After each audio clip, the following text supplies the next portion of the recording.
आप सुन रहे हैं मिर्ची हॉट सीट। मिर्ची सुनने वाले ऑलवेज खुश। हेलो फ्रेंड्स, मैं हूं professor Ritesh, B Tech IIT Bombay, founder and director of IITians Guru. आज मैं आप सभी का रेडियो मिर्ची 91.9 के हॉट सीट पर स्वागत करता हूं। कोरोना लॉकडाउन के समय मेरे अनुभव की शुरुआत एक कहानी से करते हैं। 1665 की बात है, 17th सेंचुरी। आपको पता है कि 17th सेंचुरी पश्चिम की दुनिया में, प्रमुख रूप से इंग्लैंड में, एक बौद्धिक विकास का समय था। 17th सेंचुरी में बहुत प्रसिद्ध होने वाले व्यक्तियों में से एक व्यक्ति का नाम आइजैक न्यूटन था। इंग्लैंड की सेकेंड ओल्डेस्ट यूनिवर्सिटी कैम्ब्रिज के एक कॉलेज ट्रिनिटी, जहाँ से काफ़ी मशहूर व्यक्ति पढ़े हैं जैसे John Dryden, Francis Bacon, Russell व विलियमसन, इवन पंडित जवाहरलाल नेहरू भी इसी कॉलेज से पढ़े थे। तो न्यूटन भी इसी ट्रिनिटी कॉलेज के स्टूडेंट थे। फिजिक्स और मैथ्स उनका फील्ड ऑफ इंटरेस्ट था। और अचानक 1665 में लंदन में प्लेग अटैक हुआ। लंदन में हुए इस प्लेग अटैक को ग्रेट प्लेग ऑफ लंदन भी कहा जाता है। इस प्लेग अटैक से लंदन की 1/4 आबादी को अपनी जान से हाथ धोना पड़ा था। न्यूटन को यह बात शुरू से समझ आ गई थी और सही समझ आ गई थी कि आइसोलेट करके ही वह खुद को बचा सकते हैं। तो न्यूटन सही समय पर लंदन से निकल दूर एकांत में अपने घर चले गए और वहां एकदम अकेले रहे। संयोग ऐसा बना कि उनको लगभग 1 साल निपट अकेले में रहना पड़ा। इतने लंबे समय अकेलेपन से कोई आदमी पागल तो हो ही सकता है, पर कायदे के लोग अकेलेपन से पागल नहीं होते, बल्कि अकेलेपन का फायदा उठा लेते हैं। तो न्यूटन ने भी वही किया। उस समय उनके पास किताबें बहुत सारी नहीं थी, और जब किताबें नहीं होती तो हम बाहर से ज्ञान अर्जित नहीं करते, अपने भीतर झांक कर ज्ञान अर्जित करते हैं। 1665 से 1666 के इसी अकेलेपन के दौरान न्यूटन ने अर्ली कैलकुलस, ऑप्टिक्स और ग्रेविटेशनल फोर्स की कंसेप्ट की नींव रखी।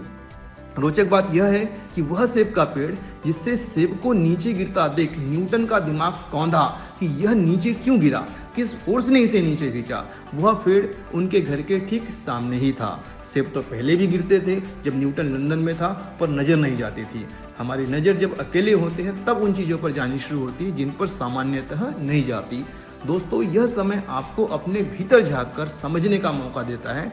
वैसे भी किसी बड़े शायर ने कहा है, जिंदगी में उसने बड़ी बात कर ली जिसने खुद से मुलाकात कर ली। आप सुन रहे हैं मिर्ची हॉट सीट।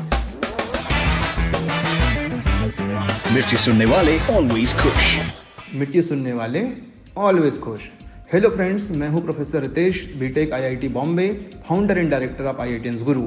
आज मैं आप सभी का रेडियो मिर्ची 91.9 के हॉट सीट पर इन पंक्तियों से स्वागत करता हूं।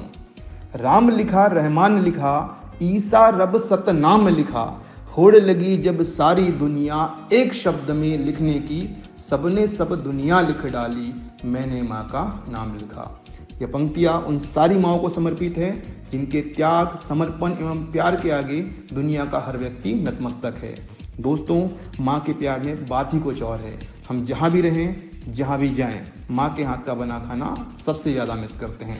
इसीलिए किसी शायर ने सही कहा है, तेरी डिब्बे की वो 2 रोटियाँ कहीं बिकती नहीं माँ, महंगे होटलों में आज भी भूख मिटती नहीं।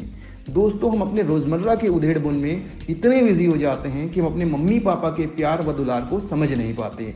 हम यह रियलाइज नहीं कर पाते कि उन्होंने हमारे लिए कितना कष्ट सहा है। तो दोस्तों, इस लॉकडाउन के दौरान आप खुले मन से अपने मम्मी पापा से बातें करें, उनकी बातें सुने, उनके एक्सपीरियंसेस से सीखें, प्यार बांटें, तनाव मुक्त रहें, खुश रहें। मिर्ची सुनने वाले ऑलवेज खुश।